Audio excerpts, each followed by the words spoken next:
Good morning, everyone! Ayan, so nandito ako sa hotel and mga 11 kagabi ako pumunta dito kasi walang signal ng PLDT sa condo. And not only the signal, wala rin yung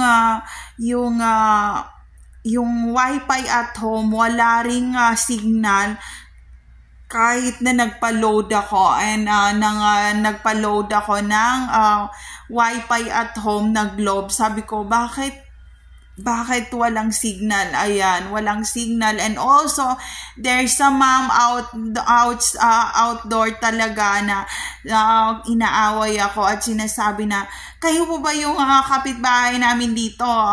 Hindi pwede hawakan lang ng handle ang bibilin mo. Kailangan yung buong pintuan, bibilin mo yan. Sabi niya sa akin. Sabi ko, okay, kalmado tayo. Kailangan kausapin ang gagawa nito, ganyan. So, ayun, nung nasabi ko sa kanyang sabi ko sa kanya, ano pong pangalan, ganyan. And then, she doesn't said about her name, and also, she doesn't put anything on the parang in case of emergency, just to put my name and also this neighbor name for what the restraint order that given to the neighbor for the distraction of the neighbor, like that, or in the oh my God, I forgot that for disturbance happening in the neighbor. So that's I said.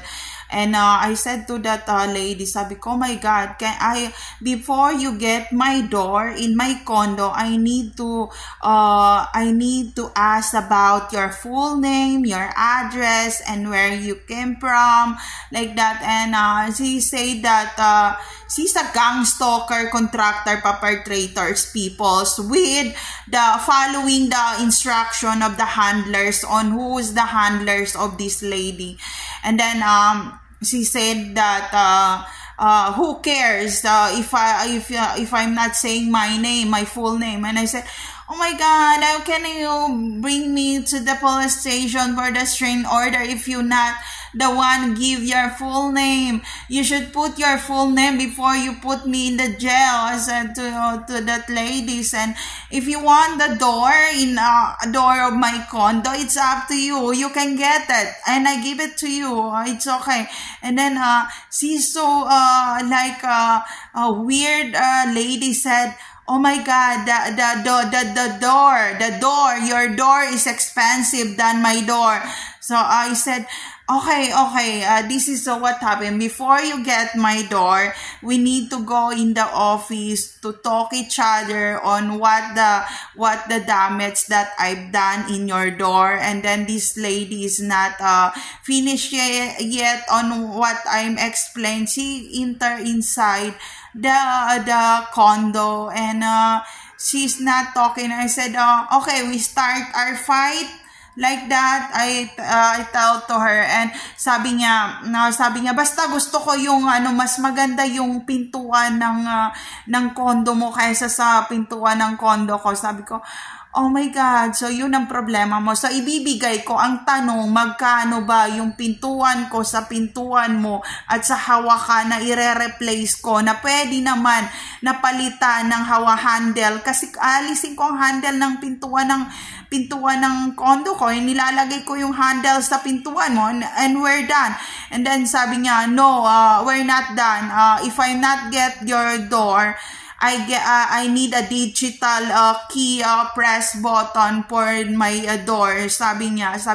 So yun ang bibilhin ko, and then isasuggest ko pa kay sa engineer dito na yung the whole digital raw ang bibilhin ko sa kanya. Sabi ko, oh my God, how much the digital for the door done to the whole hawakan lang naman handle of that door.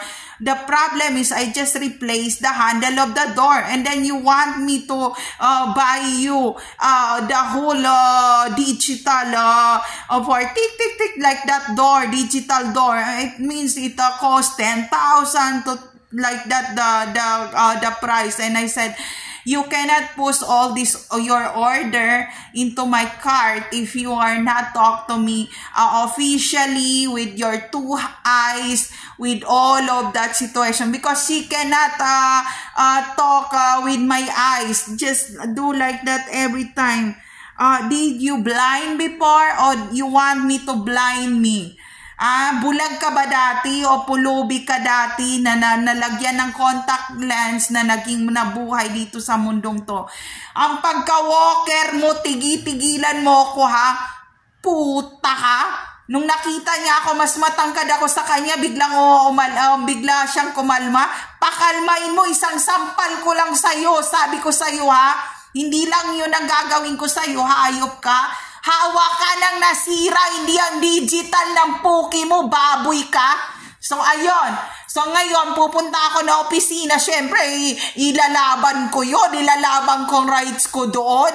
Puta ka, napaka-ambisyosa mo. Hawak ka ng nasira ko, digital keyboard, ng digital ng lock ng door ang gusto mong bilhin ko sa'yo. Wow! Wow! Grabe! Grabe talaga. Ano akala nyo sa akin? Mayaman? Nawala na nga ako ng pearl na more than 20 years. Tapos ang kapal na mukha mo, hawakan lang ang problema ng pintuan mo, hindi ang buong furniture ng kondo ko. Hayop ka. So, ayun. Sabi ko, oh my God. Sabi ko, okay, mag-uusap tayo sa opisina kasi bago ko iaabot ang putang inang automatic digital na gusto mo, na hawakan lang ang problema, isasampal ko sa'yo yun dahil mabigat yun sa bulsa. Putang ina mong ano ba, gold ba? Gold duck ba ang puki mo? Ha? Ginto ba yung puki ng putang ina mo? Bakit sarap na sarap sila para patayin ako? Gaga ka? Wag na wag mo kong gawing tanga sa mga panahon na hindi mo alam kung anong naging OFW ako sa ibang bansa. Hindi mo ako malalamangan. Ito ang sinasabi ko sa iyo, mukhang pera kang puta ka. Mag-aral ka sa sarili mong paaralan. Wag sa public school. Hayop ka? Mapapatawa mo ko ng digital. Hawakan lang nasira. Ang yabang ng anak mo. Pasigaw-sigaw siya. I call the cop, and then the cop is in order you. Oh my God! Go back to your kindergarten with your courses of forestry of your pagka-probinsyanong puta ka, digital ang kapalit ng hawakan. Gaga ka, ganunin mo ang taga-city. Tarantado ka, bumalik ka sa mundo ka, hayop ka. Huwag mo nang ipabiyo to, pag namatay ako, mabibiyo rin nila lahat to, at lahat ng cover na yan na mangyayari, malalaman yan ng pulis at ng mga marines at kung sino man ang nandito sa mundong to. Sinuswerte ka, hawakan lang nasira ko, digital na unlock ang gusto mo, pati pintuan ko, i-replace ko, sabay himas mo sa pintuan ko, at sinabi mo mas mahal nga ang kahoy na ginamit dito. Kung pag-alis nung pintuan ko at pinangasagasa ko sa kaambisyosahan mo, baboy ka, punyeta ka, pumunta ka nga ng Cotabato City at maitali kita ng panghabang buhay, ayop ka. So, ayun lang.